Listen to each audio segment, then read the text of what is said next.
Ceni, boa noite. Eu acho que não tem como a gente começar essa entrevista sem elogiar a postura do Bahia hoje aqui no Maracanã.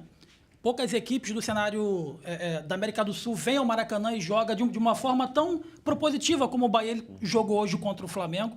E o jogo acabou sendo decidido num detalhe. No jogo contra o Botafogo, eu fiz uma pergunta que o Bahia fez um excelente primeiro tempo e no segundo tempo caiu muito. E dessa vez o Bahia praticamente ele jogou os 90 minutos muito bem, propondo o jogo e muitas das vezes jogando o Flamengo para o seu campo de defesa. Faltou o que dessa vez, Ceni? Da outra foi questões psicológicas. Hoje, você acha que faltou atenção? E uma outra pergunta. A torcida está criticando muito a entrada do Rezende. Eu queria entender o porquê da entrada do Rezende no decorrer do jogo. Eu acho também que o time fez um belíssimo jogo dentro do que se propunha, que era construir e conseguir colocar o time no campo do Flamengo. O Flamengo já defende em linha baixa, 4-4-2 baixo, e nós conseguimos empurrar o Flamengo, especialmente no primeiro tempo, controle total do jogo. A nossa dificuldade é atingir a última linha, ter as oportunidades de gol. No segundo tempo nos faltou isso. No primeiro nós tivemos ainda boas chances de gol, boas finalizações a gol. Mas eu também tenho que elogiar os jogadores pelo jogo que eles fizeram de maneira geral. Eu acho que só falta essa última bola, essa última profundidade, a gente chegar, finalizar um pouco mais, conseguir ter oportunidade de atacar essa última linha do Flamengo. Foi o que faltou. De resto, o controle de jogo, todos fizeram um grande jogo. E é triste você sair depois de um bom jogo como esse, talvez até mais merecedor do que aquele jogo do Botafogo, de um resultado positivo, e você perder no último minuto do jogo. A entrada do Rezende, nós conhecemos como funciona aqui no Maracanã. O Flamengo é um bom time, a pressão, torcida, o árbitro começa a dar faltas. Naquele momento, o destino é meio ingrato, né? Nós tínhamos tirado o Tassiano e o Everaldo, que são dois bons cabeceadores, nós tínhamos Estupinhã para fazer a marcação no primeiro pau, mais os nossos dois zagueiros, que são nossos melhores cabeceadores, Canu e Gabriel. E o Rezende entra nos últimos minutos porque, para defender, eu comentei com o Charles, né? Para defender essa bola, eu disse, eles vão arrumar faltas, que eu acho que nem foi falta no lance que originou o gol. O Bandeira, ele se emociona muito, né? E não sei, às vezes vontade de chacoalhar a bandeira, alguma coisa. E ele dá a falta, que não, em minha opinião não foi não existiu falta na jogada. Então, sabendo disso, nós tentamos aumentar a altura do time. Tem um jogador que funciona muitas vezes como um zagueiro pra gente, e é um volante de 1,87m, 1,88m de altura, para reforçar justamente a bola em que nós sofremos o gol. E infelizmente o destino levou ao contrário. Sofremos o gol, tiramos um jogador pequeno para ter, nos últimos minutos, eram os últimos 3, 4 minutos, para defender esse tipo de bola, e infelizmente sofremos o gol naquilo que nós prevíamos que sofreríamos no final do jogo. Professor, boa noite. Jonatas Santos, canal BTB Esportes, até pegando um gancho na sua fala, na fala aqui do colega, em relação ao Bahia conseguir dificultar a vida do Flamengo, um time que também é postulante ao título, até se tratando da diferença, né, do Flamengo, do Bahia do ano passado para esse ano. Sim. O Bahia não é uma promessa, o Bahia é uma realidade. Eu queria saber do senhor o objetivo do Bahia daqui a 28 rodadas, a projeção. Para eu fazer uma projeção daqui a 28, eu prefiro viver a rodada por rodada. A minha projeção é tentar a cada jogo competir e fazer bons jogos, como foi no dia de hoje, só que preferencialmente sair com pontos ou sair vitorioso, ou no mínimo naquele momento do jogo, né, onde nós já talvez não tínhamos mais o domínio total da partida, como foi durante boa parte do jogo. Eu vejo muitas pessoas falarem investimento, né? O Bahia hoje deve ser o 10º time mais ou menos que mais investiu no ano, mas nós temos que olhar muito de onde saiu o time do ano passado. Aonde o Flamengo acabou ano passado, quanto gastou o Bahia, ou o Palmeiras, ou o Atlético, ou qualquer outro time do cenário do futebol brasileiro. Então, assim, nós temos peças boas, é um grupo que investe dentro das possibilidades para que haja, né, uma coisa equilibrada, não fique uma coisa desproporcional. Tem dado o apoio todo necessário para que a gente consiga executar um bom futebol, um bom jogo. Eu acho que hoje as pessoas viram o Bahia. É difícil um time que joga com 70% de controle de jogo no Maracanã. Eu vi pouca gente vindo fazer isso com o Flamengo, né? Então, assim, time que sabe o que quer, sabe o que fazer, trabalha muito bem a bola. E hoje faltou um pouquinho de finalizações, atacar o espaço na última bola. O que nós vamos fazer daqui 28 rodadas é muito difícil para a gente dizer. Nós temos que saber o que nós vamos fazer no domingo contra o Cruzeiro em casa. Porque um jogo como esse, a gente não pode desvalorizar tudo que foi feito no jogo hoje e também não pode cair, também não dá tempo de você baixar muito a cabeça, porque hoje eu tenho certeza que muita gente, torcedor do Bahia ao menos, né, tá feliz pelo que produziu e triste como a gente está também pelo resultado.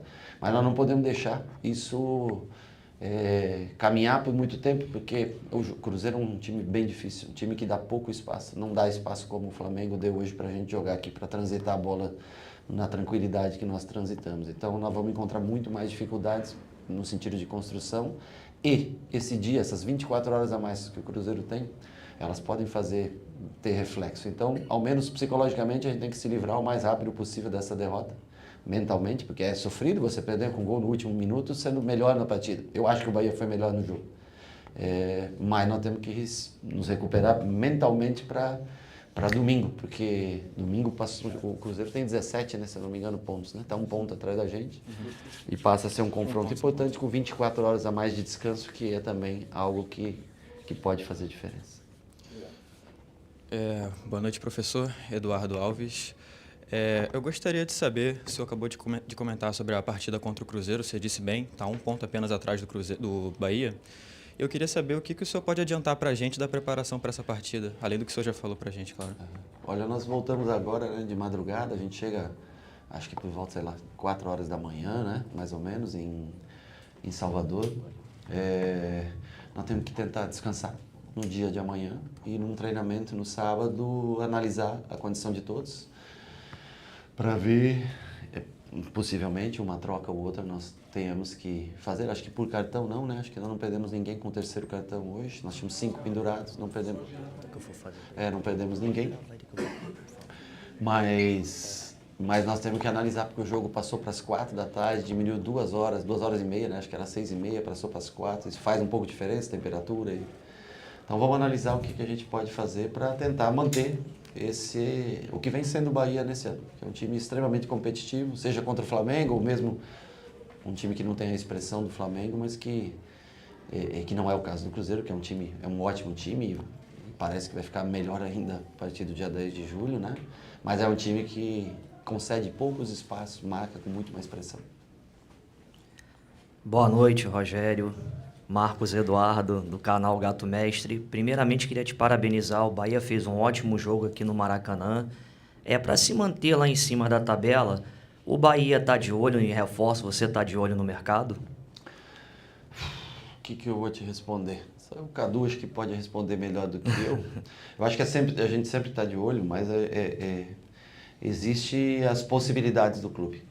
As pessoas acham que você tem um grupo por trás e que você vai trazer quem você quer, na hora que você quer, e o mercado não funciona dessa maneira. Mas a gente sempre tenta observar. O nosso elenco é um elenco relativamente enxuto. Hoje todo o nosso elenco praticamente estava aqui. Mas nós temos que tentar focar no que nós temos. Até o dia 10 de julho, primeiro, nada muda, né? Então nós temos muitos jogos até o dia 10 de julho e nós temos que, dentro das peças que nós temos, encontrar sempre informações boas. E a gente sempre conversa todo dia, mais ou menos o que eu te digo, se aparecer alguma oportunidade, mas não vejo o grupo nesse momento gastando. E também não quero falar porque é um assunto também que foge um pouco do meu controle, né? Mas vamos tentar jogar o mais importante é que a gente apresente um bom futebol como foi no dia de hoje, com melhores resultados ao final do jogo. Oi, Rogério aqui, tudo bem? David Sharp, do Antenados da Jogada. Eu queria que você comentasse um pouquinho sobre o duelo tático hoje com o Tite, né, com o Flamengo. Você como Bahia, pelo Bahia, e o Tite pelo Flamengo. Porque, vou aqui deixar bem claro, porque o Tite falou agora sobre isso, né, a posse de bola, que incrível que o Bahia do Rogério teve de 70% no primeiro tempo. Ele foi perguntado sobre isso e disse: sim, jogamos com 2 pontas agudos e aí deixamos realmente a bola com eles, mas criaram pouco, a gente criou tanto quanto, então fomos tão perigosos quanto. Você disse que o Bahia foi melhor, mas assim, a questão da posse de bola, de 70%, dessa maneira do Bahia, do seu Bahia jogar, isso já era uma coisa sua, já era assim, desde outros trabalhos seus ou você... Porque na transmissão, numa rádio, falaram isso. Acho que o Rogério se inspirou naquele Fluminense do Fernando Diniz de 2022, 2023. Tem isso ou não tem? Não, nós não jogamos um jogo um pouco diferente do Fluminense. O Diniz é um treinador que eu gosto muito, tenho um respeito muito grande. Pelo Tite também, eu acho que ele está correto na análise de oportunidades. Foi muito parecido realmente, né? Apesar do maior controle que nós tivemos. E com ponta, sem ponta, como queiram. Na verdade, não foi o Flamengo que nos deixou com a bola. Eles não conseguiram pegar a bola mesmo, essa é a realidade, né? Então o controle foi total do nosso jogo. Mas concordo que em número de chances foi um jogo muito parecido, acho que a análise dele nesse sentido é precisa. E eu fico feliz de vir com o Bahia no Maracanã, porque eu nunca tinha visto um time acho que vinha ter controle sobre o Flamengo como foi o Bahia hoje. Então é sinal que nós estamos num caminho correto, mas precisamos ter mais oportunidade de gol, né? Que seja compatível o número de controle, o controle de jogo seja compatível com o número de oportunidades. Nesse sentido, sim, foi um jogo muito parecido em oportunidades de gol. Eu acho que tanto o Flamengo quanto o Bahia tiveram mais ou menos o mesmo nível de oportunidade, o que eu acho que já é um crescimento para um time que acabou a um ponto da zona de rebaixamento, ficando acima da zona de rebaixamento no ano passado. Boa noite, Rogério. Alguns jogadores já fizeram gols de fora da área, Everaldo, Jean Lucas, o Caio Alexandre. E no jogo do Criciúma, você falou que não precisava daquele chute desesperado. Acho que o Cuesta dá um, tem um outro Hoje também tivemos do dois no Iago. segundo tempo. Exato, eu ia falar disso, da questão de alguns atletas, porque não, ser, digamos que determinados, certos atletas, arriscarem mais, que tem essa potência, como o próprio Jean, como o próprio Everaldo, às vezes, que eu acho que muitas vezes falta isso, de quando não consegue penetrar na defesa do adversário, você concorda que falta arriscar mais de fora da área? Eu acho que hoje assim, não surgiram tantas oportunidades. Eu acho que em outras circunstâncias, sim. Hoje nós tivemos um chute do Jean Lucas, por exemplo, que o goleiro pega tranquilo no meio do gol. Fraco. Teve um outro chute, acho que o Everton bate uma também, né, de fora da área, então nós tivemos alguma outra lesão. A verdade é que nós, pelo volume de jogo que nós apresentamos, nós finalizamos pouco. Essa é a grande verdade. E é uma dificuldade que a gente encontra. O Flamengo também baixou muitas linhas, né? O Flamengo jogou com a defesa em cima da linha da grande área. É mais difícil de você ter oportunidades claras. Mas talvez faltou um pouco. Se tem uma coisa que nós podemos dizer que faltou um pouco, foi um pouco de inspiração nesse último terço do campo. Porque de resto foi da maneira como nós planejamos o jogo. Uma pena a gente não ter... Eu acho que o resultado não reflete de maneira nenhuma o que foi o jogo. Rogério, boa noite. Depois de 11 jogos, o Bahia perde a sua invencibilidade, né? Depois da derrota para o Internacional. Hoje, como você bem disse, são poucos times que vêm aqui, bate teste com o Flamengo e conseguem, né, ter superioridade numérica, no primeiro tempo principalmente. Mas você concorda que ali na metade do primeiro tempo, né, os 15 minutos, talvez pudesse antecipar algumas modificações para que o time pudesse soltar um pouco mais? Metade do segundo tempo, você fala? A metade no comecinho ali, uns 15 minutos, 20 minutos, talvez. Quando o Flamengo voltou um pouco mais para o jogo com as modificações. Pois é. Aí entra uma situação, eu acho que é possível, a partir dos 15 minutos é possível você mexer, ou até antes, se você achar que tiver necessidade, né? Nós mexemos quando vimos que Everaldo e Tassiano estavam já começando a cansar, Cauli também na frente, né? O problema é que o Flamengo hoje jogava com 2 zagueiros, mais Léo Ortiz no meio, que é um terceiro zagueiro. Entrando o Bruno Henrique no segundo tempo, mais um bom cabeceador. Pedro com 1,88 m, mais um bom cabeceador. E nós poderíamos até ter colocado velocidade, talvez era isso que você, né, falei, pelos lados e, né, o Pepena no meio, eu acho que, não sei, o Everton foi até o momento que ele estava bem, eu acho que jogou, o Jean Lucas é uma peça fundamental para nós, o Caio para a distribuição de jogo, então eu não via a possibilidade de colocar o Depena naquele momento do jogo. Mas se você põe 2 caras rápidos para ter, como nós colocamos mesmo, Ademir e Biel um pouco mais tarde, você se expõe muito na bola aérea. Porque eles têm, no mínimo, 4 grandes cabeceadores. Você vai ficar só com 2 zagueiros e tira os teus 2 homens de referência na bola aérea defensiva.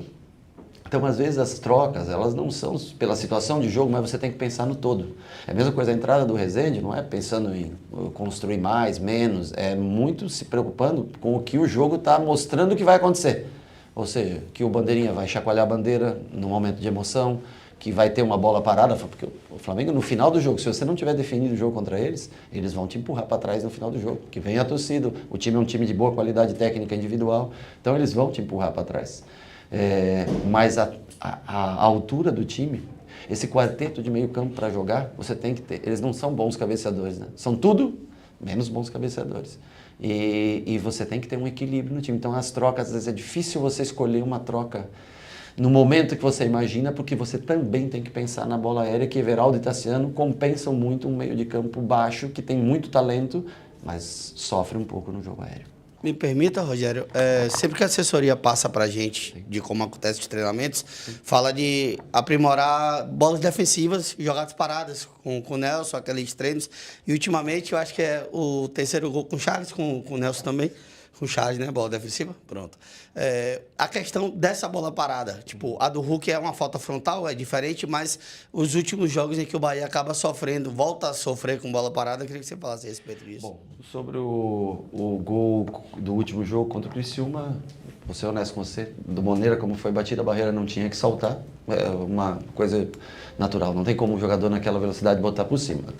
Aconteceu, já foi, e hoje é uma situação totalmente distinta, né? Nós trabalhamos, o Chay trabalha muita bola ofensiva, escanteio muito mais até ofensivo do que defensivo. Nós trabalhamos, o Nelson faz trabalhos individuais de bola parada, eu trabalho muito a linha defensiva com eles, de balanço com a bola em campo, com a bola rodando. Eu acho que todo mundo tem suas funções para fazer aqui, e essa mesma bola parada já deu muito resultado. Se você lembrar do jogo contra o Criciúma, o gol do empate sai de uma bola parada, numa jogada ensaiada de bola parada, bola para o Caio para trás, a combinação, né?